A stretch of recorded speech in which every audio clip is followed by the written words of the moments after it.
She called her mother every single morning for years.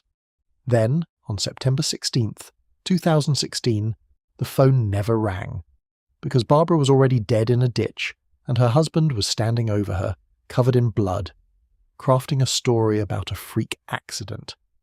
September 16th, 2016 dawned in West Salem, Wisconsin.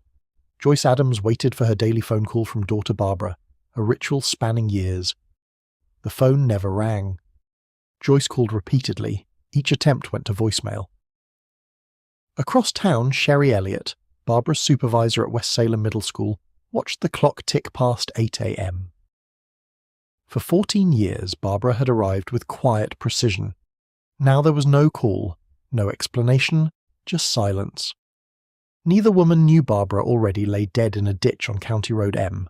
Her husband Todd stood nearby with bloodied hands, a story already forming about a freak accident. The broken routine became the first clue something was terribly wrong. Barbara Kendammer lived with quiet kindness. Born March 4th, 1970 in La Crosse, Wisconsin, she graduated from West Salem High School in 1988. She married Todd in 1991, raised 2 children, and worked 14 years in the school cafeteria, always smiling, always warm. She loved animals deeply, keeping strays warm in her garage during brutal Wisconsin winters. Her joys were simple: camping, snowmobiling, making lefse with friends, tending flowers. When her granddaughter Carly Rae arrived in summer 2016, Barbara became Grammy with radiant joy. Her life was built from small, beautiful moments, a testament to finding meaning in everyday acts of love. On August 3rd, 1991, Barbara Adams and Todd Kendammer married at Christ Evangelical Lutheran Church in West Salem. For 25 years, they appeared the ideal couple, raising Jessica and Jordan, building a stable home. Todd worked at Crown Cork and Seal while doing windshield replacement on the side. Barbara found her calling in the school system. Friends called them devoted and close. By 2016, they seemed happier than ever. Their children were grown, and granddaughter Carly Rae arrived that summer. They'd just celebrated their 25th anniversary with a surprise party. No one suspected darkness beneath the surface. The family planned fall traditions, apple orchard visits with the baby. September 16th was supposed to be ordinary, but Barbara never arrived at work. Her supervisor Sherry knew her schedule by heart. 14 years of punctuality made her absence jarring. Calls went unanswered. Joyce Adams experienced the same dread. Her daughter's morning ritual was unbreakable. Hours passed. The silence felt final. Unbeknownst to anyone, Barbara already lay on a rural road 4 miles from home, her body broken. Todd stood nearby, claiming a metal pipe flew through their windshield, a freak accident. But questions emerged immediately.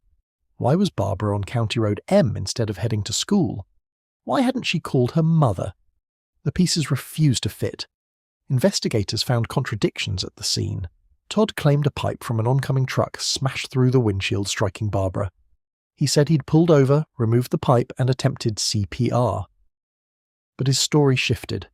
He mentioned picking up a truck for a windshield job. Justin Heim said no appointment existed. Another name, Jared Loging, also denied any arrangement.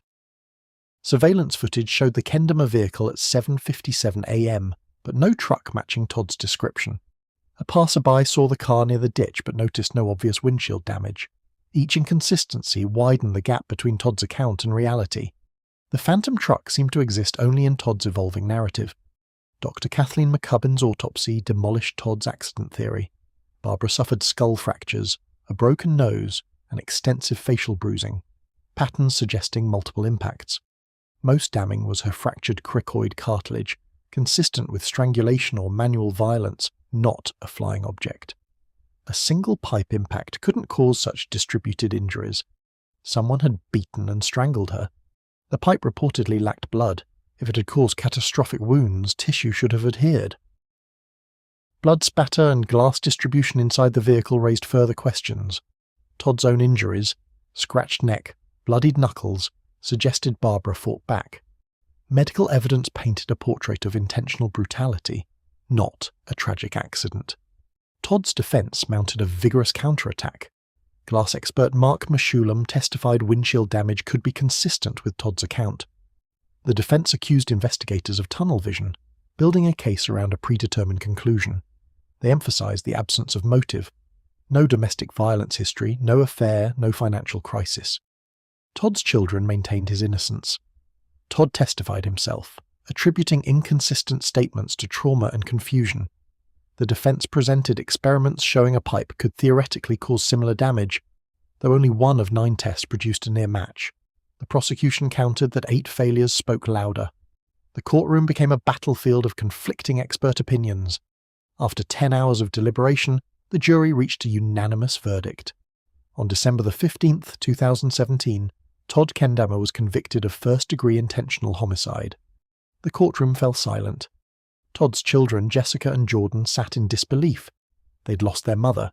Now they were losing their father.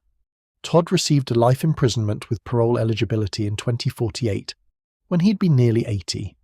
The judge condemned the crime as a betrayal of vows made 25 years earlier. Todd maintained his innocence even as handcuffs clicked. For Barbara's family, justice was served. For the Kendammer children, it was another devastating loss. The family fractured in ways that could never fully heal. Beyond evidence lies a human dimension that haunts this case.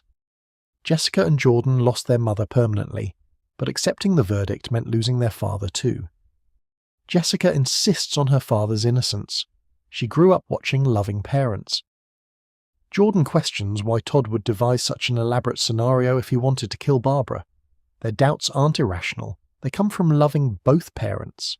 Meanwhile, Joyce Adams finds solace in the verdict, believing her daughter was murdered by a trusted husband. 2 families, 1 verdict, completely incompatible truths. The Kendammer children seek appeals. The Adams family mourns Barbara. This divide cuts deeper than any legal decision can heal. Todd Kendammer sits in prison, serving life until nearly 80.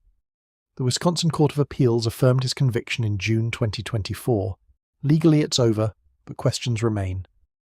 Did Todd murder his wife, or was Barbara a victim of a freak accident? Evidence supports both narratives. The prosecution built their case on inconsistencies and medical findings. Defense raised legitimate concerns about investigation quality and motive absence. The pipe keeps its secret.